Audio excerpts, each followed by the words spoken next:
I'm Keisha Howard, and I'm here with Richard Irvin, the first Black mayor of Aurora. And I am so excited to learn a little bit more about him. So May 9th is a big date for you. Please tell me what is going to happen. Now, May 9th is a big day for me. That's the day that I am inaugurated as the next mayor of the city of Aurora. That's super exciting. I know that you have been in politics for the last 15 years.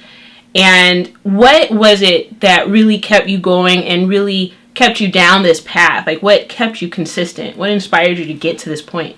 A lot of things inspired me, but I have to say that people doubting me and saying I couldn't do it was empowered me, and me telling myself that I can overcome these obstacles.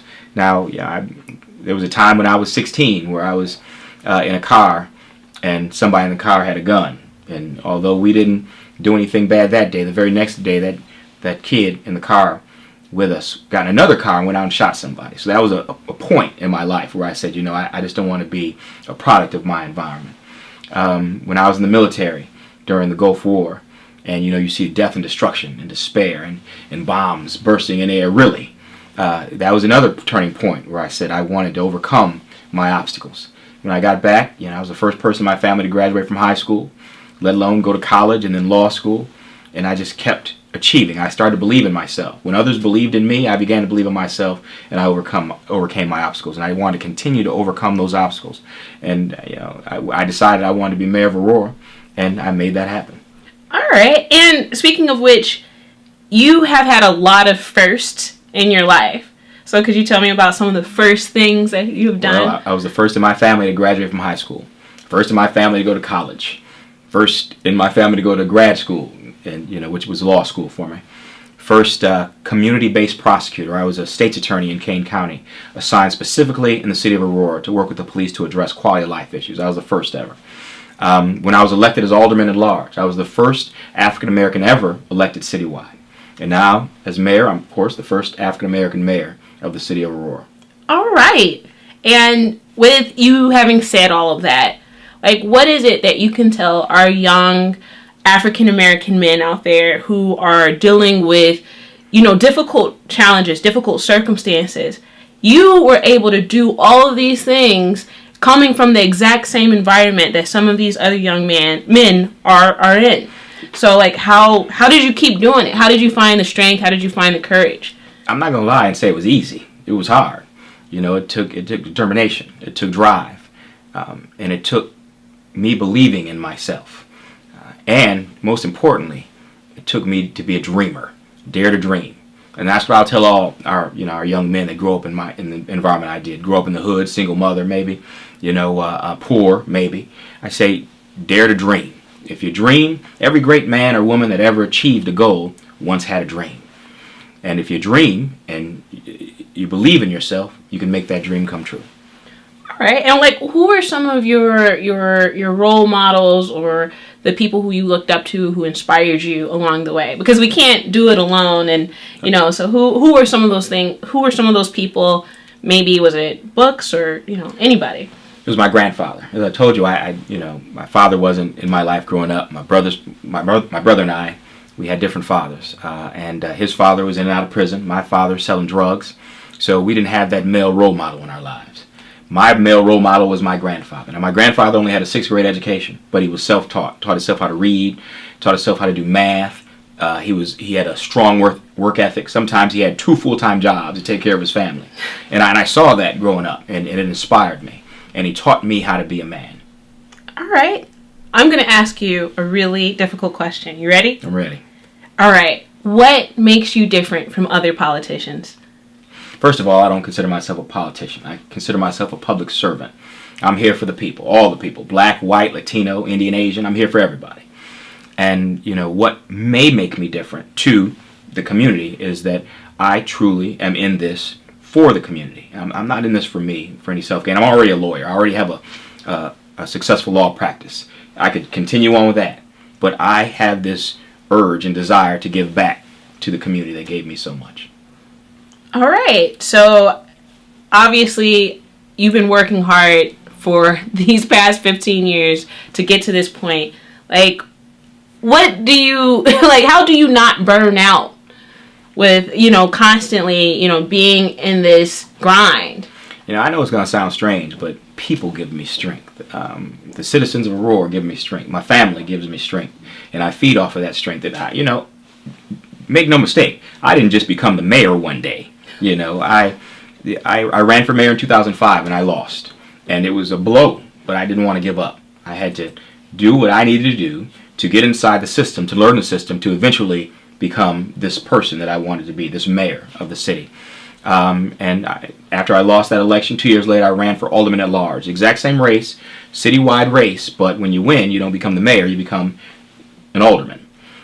So I ran that race, won that race, and I've been an alderman for 10 years, learning the system. And when the opportunity came, then I ran for mayor, and here we are. So what is it that we can look forward to from you next? Well, my main focus is what I talked about throughout the whole campaign. And now, these weren't just campaign promises. This was my reality. The reality is we need jobs for our community. Jobs, jobs, jobs. I keep saying that. The only way to do that is to attract the economic development to the city, more revenue streams. We need equal education on both our east side and our west side. So even the kids that grew up in low-income housing have the same opportunity for a good education as those kids that live on the far west side that may live in a $400,000 house. Education is key to the success of our community. And then public safety. We've got to keep the crime in check in Aurora. Years ago, Aurora was ranked in the top 10 per capita for the number of murders. Wow. Yeah. And then in 2012, we had no murders at all. So it has dropped substantially. This was part of the work that I did when I was a community-based prosecutor working with police to address our quality of life issues from, littering to prostitution to drugs to, shootings. And we put some mechanisms into place to keep that in check. We've got to continually do that because if we want to grow Aurora and attract people here, they're going to want to feel safe. They're going to want to know they can get a job. They want to know that their kids get good education, and they want to know they feel safe. So those are my main focuses. Now, a lot of other things have to happen, around those three pillars, let's call them. But those are the main things. As long as I focus on those things, everything else will fall into place. All right. Well, I'm looking forward to the work that you're going to be doing. And I heard a secret about you that, or in your off time, that we might catch you doing CrossFit. Yeah, I've been doing CrossFit for about 3 years. And you haven't died? No, I almost died a couple times. CrossFit is like one of the most difficult sort of physical training things you can do. So what made you choose CrossFit over yoga or Pilates? Well, someone asked me to. They challenged me. They said, I'm doing this thing called CrossFit. Why don't you come try it with me? And I'm like, oh, I can do this. This ain't nothing. I got this. So I show up on the first day, and they're doing a workout. And they had me do a baby workout, nothing like what I do now. And after doing that workout, it took everything I had to walk out of that gym and to be able to step into my car. Matter of fact, I had to throw myself in the vehicle and pull myself up with the steering wheel, swing my legs around just to get in. But again, I don't like to give up. So even though I felt beat up that day, I went back again and again and again, and eventually, I became very good at it, and I've been doing it for the last 3 years. So I swear by it. So you navigate all these different spaces, from business people, from people that are in challenged neighborhoods. Like, how do you navigate those different spaces so people get to know and see who you are and what you're trying to do? Well, I don't look at it as navigating those spaces. I look at it as going and being part of the communities that I've been part of. The reality is I'm from low-income housing, so I don't have to pretend when I go there. Those are my people. I've owned my own law practice for the last 14 years. So when I'm in a room with a bunch of lawyers or business owners, I don't have to pretend that's who I am. It's who I've been for the last 14 years. I just have a perspective, having come from nothing and raised myself up, pulled myself by the bootstraps. I've come from both sides of the tracks. So I'm able to associate with people, in every walk of life. And it's not always easy, but I know people, and I love people. So I want to deal with people on their level. I want to communicate to people the way they want to be communicated with. My grandfather told me when I was a young boy, treat people like you want to be treated. So whatever circumstance I go into, whatever situation, I just treat people like I want to be treated, and everything works out. What are some of the challenges you have? Well, look.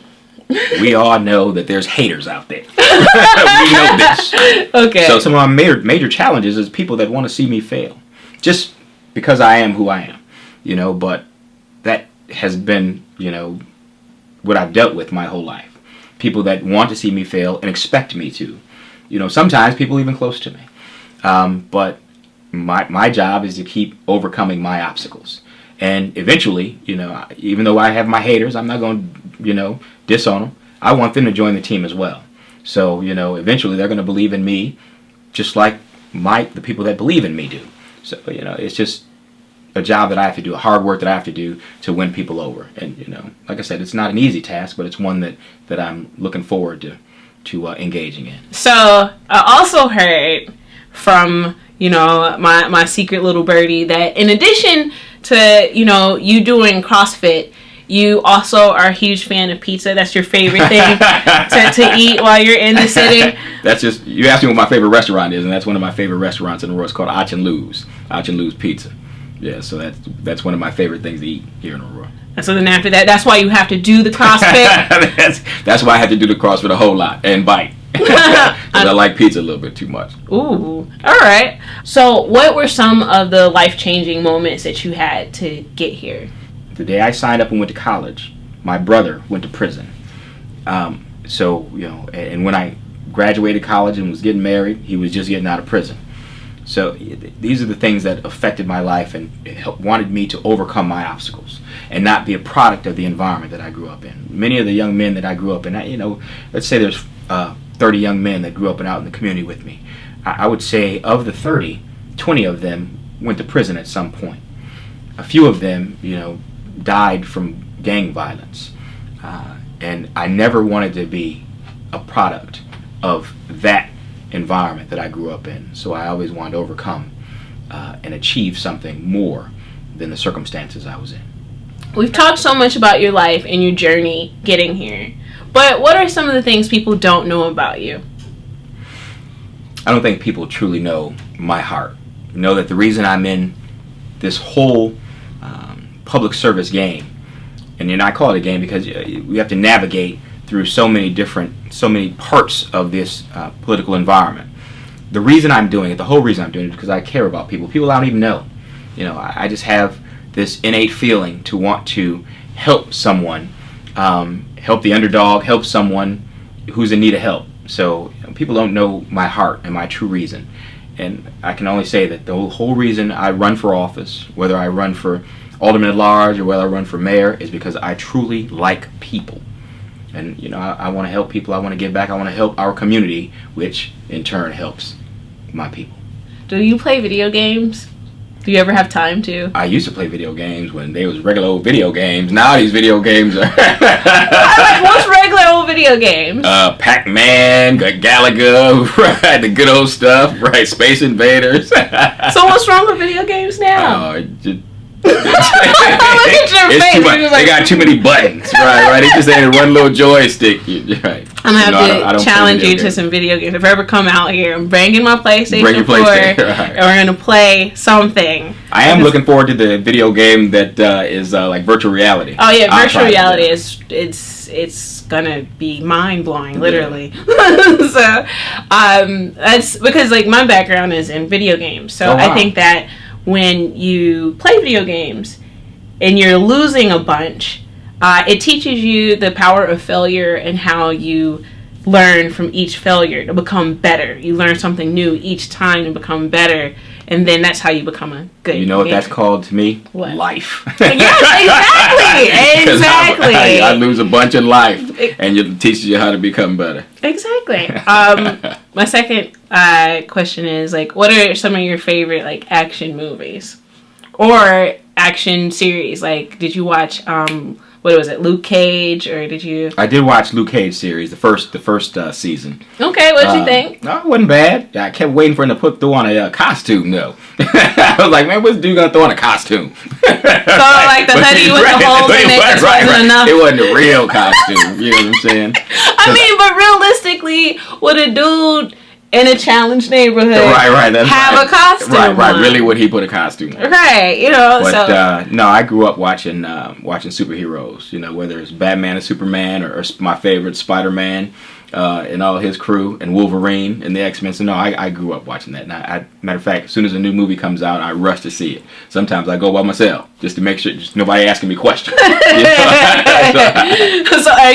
do you think, I mean, you have a lot of work ahead of you, so do you think you'll have time to see some of the new movies coming out? Avengers 4 right. and Guardians of the Galaxy 2. Right, which comes out later this week. Right. He knows. He knows. Well, I mean... Well, you know what? The reality is, sometimes you got to stop and smell the roses. Even though I have a lot of work to do, and it's going to be hard work, I'll have good people around me that help me to execute my plans. And I got to take time for myself, otherwise I'll lose my mind. Understandable. Can you point to any real life superheroes? My grandfather is my real life superhero. What's next for Aurora? Well, you often hear about the first 100 days of an administration. And in my first 100 days, I have what's called a transition plan that I'll be putting in place that I'll unveil, in 90 to 100 days to talk about what I want to accomplish in my 4 years as mayor of the city of Aurora. And a lot of that will be jobs, economic development, fair and equitable education, and safe communities. Those will be the pillars of the base. But we'll talk about in this transition plan what we need to do surrounding those pillars to ensure the success of everything we do.